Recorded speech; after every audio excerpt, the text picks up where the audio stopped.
დიზაინებში და დააკრიტეთ ნებისმიერი აპლიკაციის დიზაინს. UX-ის დიზაინერი არის ადამიანი, რომელიც ქმნის ამ აპლიკაციების დიზაინს და ის არის დიზაინერი, რომელიც ამ აპლიკაციების გამოყენებას ადვილებს. სამწუხაროდ ჩვენ სკოლა არ იყო მომარაგებული კომპიუტერებით, ანუ გქონდა კომპიუტერები, უბრალოდ საკმაოდ ძლიერი კომპიუტერები არ გქონდა და საბედნიეროდ ურმეს მადლობა მინდა გადავუხადო პროფესიული განათლების კოლეჯის იდეას, რომელმაც დაგვით კვირაში 2 დღე და 1 წელი, ესე ვთქვათ, წყალში არ ჩაგვაყრევინა. ნუ ახლა კომპიუტერები მოტანილი არის და შექმნილი გვაქვს შესანიშნავი გარემო, რომელიც ბავშვებს და ალბათ მასწავლებლებსაც ძალიან მოწონს. ერთ-ერთი საგანი არის Adobe Illustrator-ი, აქ თქვენ ხედავთ ჩვენს მიერ შექმნილ ლოგოებს. აქ კიდევ ბავშვებმა შევქმნით ილუსტრაციები, პოსტერები, შეფუთვების და ვიზუალური მასალების დიზაინი.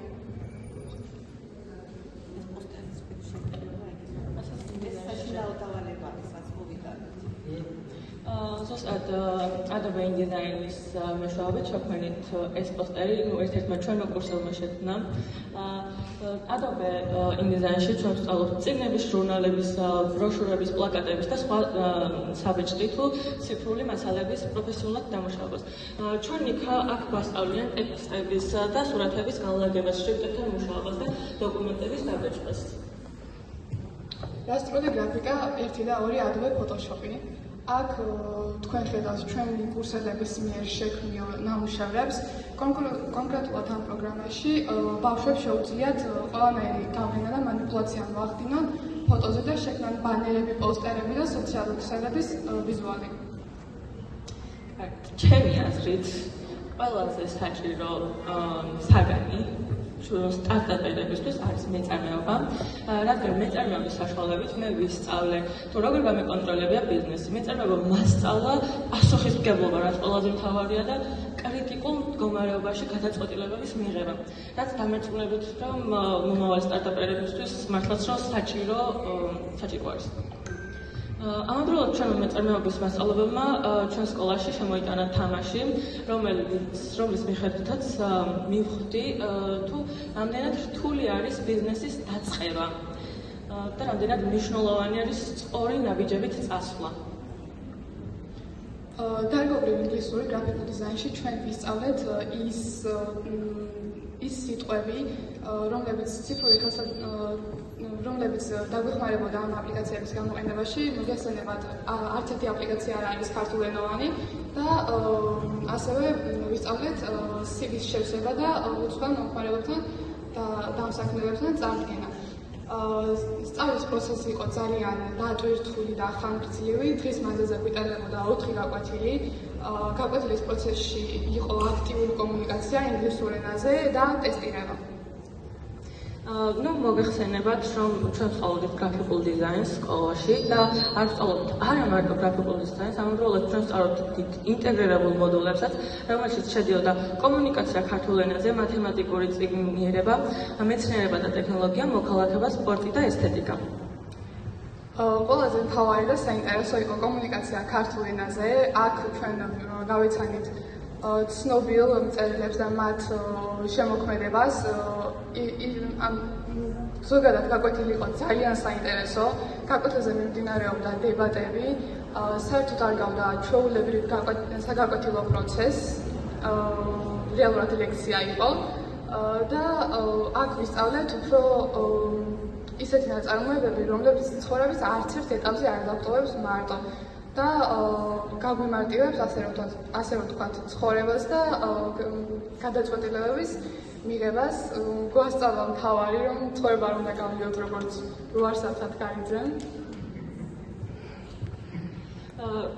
მოგეხსენებათ, რომ ერთ მოდულში იყო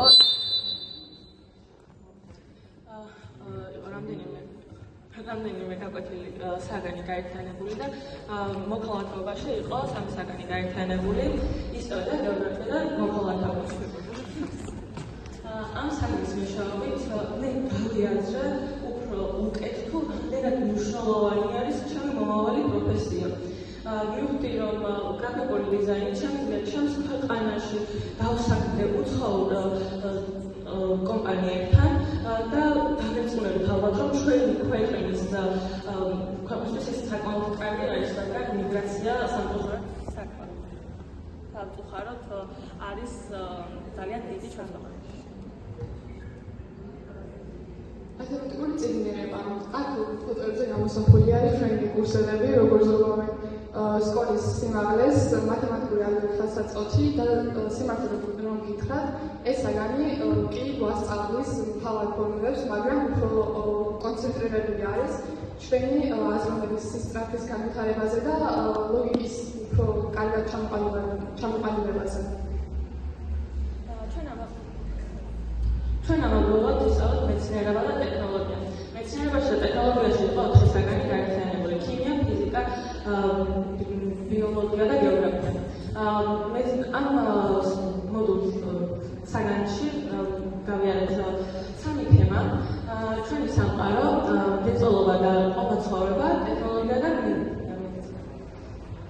ჩვენ უმეტესად გაკვეთილები გვიტარდებოდა ლაბორატორიაში, რაც ძალიან დამახსოვრებელი იყო და ჩვენი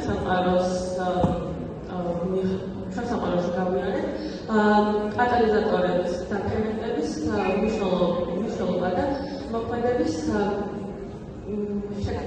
მექანიზმი. და ამავდროულად ჩვენ შევქმნით მაკეტი ხელოვნური ფილტრების და ვნახეთ თუ როგორ უნდა მუშაობდეს ჯანმრთელი ფილტრები. ამავდროულად მოგეხსენებათ ისიც რომ დიხატოს კომპიუტერთან მუშაობა ჩვენ ჯანმრთელობას ვნებს ძალიან და ჩვენს მქონდა სპორტში დამუშავებული 2 მიმართულება, ერთი იყო აერობიკა, ხოლო მეორე იყო ლაშქრობა. ლაშქრობა იყო ძალიან გამახსოვრებელი.